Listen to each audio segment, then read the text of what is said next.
दोस्तों, क्या हो जब आपको एक मौका मिले कि आपके एक बटन दबाने से पूरी दुनिया में जितने भी लोग हैं सारे गायब हो जाएंगे और यह पूरी दुनिया आपकी हो जाएगी, तो क्या आप उस बटन को दबाएंगे?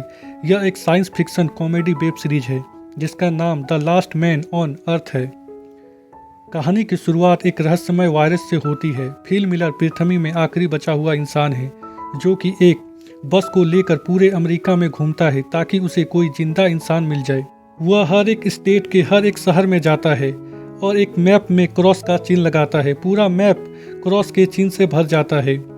वह हर एक जगह से कीमती सामान और पेंटिंग को चुरा लेता है और जब उसे कोई इंसान नहीं मिलता तो वह अपने शहर टेक्सन लौटने का फैसला करता है और आखिरी प्रयास के रूप में वह हर बोर्ड में अलाइव इन टेक्सन लिखता है ताकि कोई इंसान उसके संदेश को पढ़कर उसे ढूंढता हुआ टेक्सन आ सके।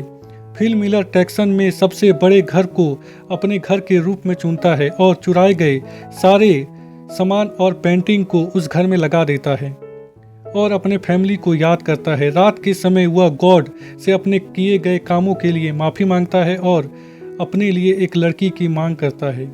अगली सुबह वह अंडरपैंट में ही शॉपिंग करने के लिए जाता है। वह सुपरमार्केट के कांच को एक पिस्तौल से तोड़ देता है क्योंकि उसे पता था कि उसे कोई देख नहीं रहा है। वह हर उस काम को करता है जो कि एक नॉर्मल इंसान नहीं करता। वह सुपरमार्केट के अंदर एक बहुत बड़े कैन के डिब्बे को गिरा देता है और महंगी महंगी शराब और बहुत सारा अडल्ट मूवी अपने साथ अपने घर ले आता है। वह कुछ ही दिनों में इंसानी रहन सहन और शिष्टाचार को पूरी तरह से भूल गया था।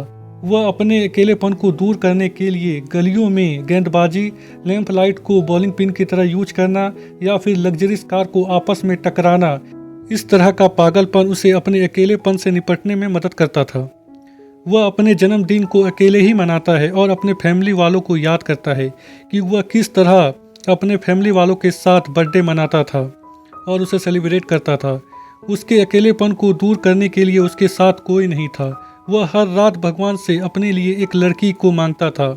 इसी तरह 5 महीने का समय बीत जाता है। फिल मिलर के पूरे घर में प्लास्टिक और कूड़े कचरे का ढेर लग जाता है जिसे साफ करने में ना उसकी कोई दिलचस्पी थी और ना ही उसे लग रहा था कि इसे साफ करने में कोई फायदा है।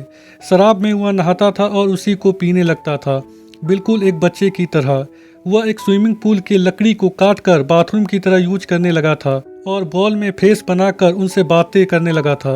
रात के समय वह एक लड़की के स्टैचू को घूरता रहता था और हर समय लड़की और सेक्स के बारे में सोचता रहता था। वह उस स्टैचू को किस करता है पर उसका हाथ टूट जाता है और इसी के साथ फिल मिलर का दिल भी टूट गया था। वह मरने का मन बना लेता है और वह अपने दोस्तों से हार मानने के लिए माफ़ी मांगता है और कहता है कि तुम लोग इंसान नहीं हो। और वह अपने कार को स्टार्ट करता है और एक बहुत बड़े पत्थर से अपने कार को टकराने जा ही रहा होता है कि तभी उसकी नज़र काले धुएं में जाती है। वह समझ जाता है कि वहाँ पर कोई जिंदा इंसान है, शायद कोई लड़की।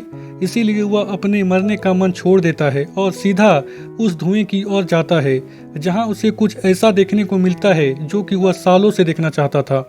एक लड़की का बरा जिसे किसी ने सूखने के लिए डाला था।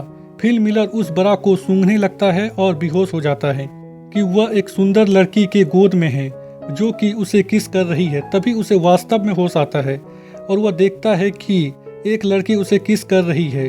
वह सुंदर तो नहीं पर उम्र में उससे बड़ी होती है जो कि फिल मिलर को CPR दे रही थी क्योंकि उसे लग रहा था कि फिल मिलर मर रहा है। वह तुरंत उस लड़की से दूर हट जाता है और उससे कहता है कि वह सुंदर लड़की कहाँ गई। कैरोल उसे अपने अंडरपैंट को देखने को कहती है जो कि गीला होता है। फिल मिलर उसे कहता है कि मैंने अपने अंडरपैंट को गीला नहीं किया और वह कैरोल की तरफ बढ़ता है। यह देखकर कैरोल बंदूक निकाल लेती है और फिल मिलर मान लेता है कि हाँ, उसने अपने पैंट को गीला किया था। कैरोल उसे बताती है कि अलाइव इन टेक्सन देखकर वह यहाँ पर आई है। ऐसे तो फिल मिलर हर रोज भगवान से लड़की मांगता था पर आज लड़की उसके सामने थी पर वह उतना उत्साहित नहीं होता। कैरोल फिल मिलर के साथ उसके घर देखने जाती है। रास्ते में फिल ट्रैफिक नियमों को नहीं मानता। कैरोल उसे कहती है कि हमें ट्रैफिक नियम को मानना चाहिए और ट्रैफिक में रुकना चाहिए पर फिल कहता है कि क्या फ़र्क पड़ता है, यहाँ पर तो कोई है ही नहीं। पर वह कैरोल को अच्छा फील कराने के लिए वह ट्रैफिक में रुकता है। पहले वह राइट देखता है, फिर वह लेफ्ट और फिर आगे बढ़ता है। कैरोल फिल के घर देखकर चौंक जाती है क्योंकि उसके पास दो पूल थे। उसमें से एक को उसने शौचालय बना रखा था और दूसरे को कूड़ा फेंकने का जगह। कैरोल उस पर पेंटिंग चुराने का भी इंजाम लगाती है और जब कैरोल उससे मैगजीन के बारे में पूछती है तो फिल सीधा सीधी कहता है कि यह सारी मैगजीन अडल्ट है जिसे वह खाली समय में देखा करता है। फिल कैरोल को वहीं छोड़ देता है जहां से वह कैरोल को उठाकर अपने घर लाया था। अगले दिन जब फिल उठता है तो वह देखता है कि कैरोल उसके घर की सफाई कर रही है। फिल बोलता है कि किसी के घर को साफ करने से पहले उससे पूछना चाहिए। कैरोल कूड़े को वहीं फेंकने लगती है। फिल उसे रोकता है। ये लोग सुपरमार्केट जाते हैं जहां कैरोल उसे बोलती है कि हैंडीक्राफ्ट के पार्किंग स्थल में गाड़ी पार्क मत करो, पर फिल बोलता है कि क्या फ़र्क पड़ता है कि हम कहीं भी गाड़ी पार्क करें, इस पूरी दुनिया में हम दोनों ही बचे हैं, या पूरी दुनिया खाली है और मैं कहीं भी गाड़ी पार्क करूं, क्या फ़र्क पड़ता है। पर कैरोल नहीं मानती, उसे सही जगह में गाड़ी पार्क करने को कहती है। फिल को गुस्सा आ जाता है और वह सुपरमार्केट के अंदर गाड़ी को पार्क कर देता है। रात के समय फिल अपने बॉयफ्रेंड के पास जाता है और कैरोल की शिकायत करता है। अगले दिन जब कैरोल उसके पास के घर में रहने आती है तो फिल उसे रोकने की कोशिश करता है और जब कैरोल नहीं रुकती तो फिल अपने पैंट को खोल देता है ताकि कैरोल उसे असभ्य इंसान समझकर वहां से चली जाए। पर कैरोल उससे बात करने लगती है। फिल उसे रुकने को कहता है और जब कैरोल नहीं रुकती तो फिल अपने पैंट को पहन लेता है। कैरोल को लग रहा था कि भगवान ने उसे और फिल को इस दुनिया को चलाने के लिए चुना है, पर फिल कहता है कि तुम इस दुनिया में अगर आखिरी औरत भी बची तो मैं तुम्हारे साथ सेक्स नहीं करूंगा, और वहां से चला जाता है। कैरोल फिल के पास जाती है। वह टॉयलेट कर रहा होता है। कैरोल फिल से उसके बगीचे में पानी लाने के लिए मदद मांगती है ताकि वह फ्रेश और ताजे वेजिटेबल उगा सके, पर फिल मना कर देता है तो कैरोल उसके सामने ताजे टमाटर खाकर उसे चिढ़ाने लगती है ताकि फिल उसकी मदद करे, पर फिल उसकी मदद नहीं करता।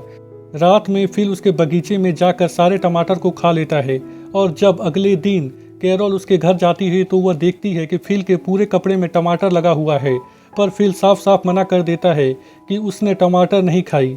फिल देखता है कि पानी लाने की कोशिश करने में कैरोल के पैर में चोट लग गई है। अगले दिन फिल देखता है कि कैरोल उसी की तरह पूल में लकड़ी का बोर्ड लगाकर उसे टॉयलेट में बदल रही थी।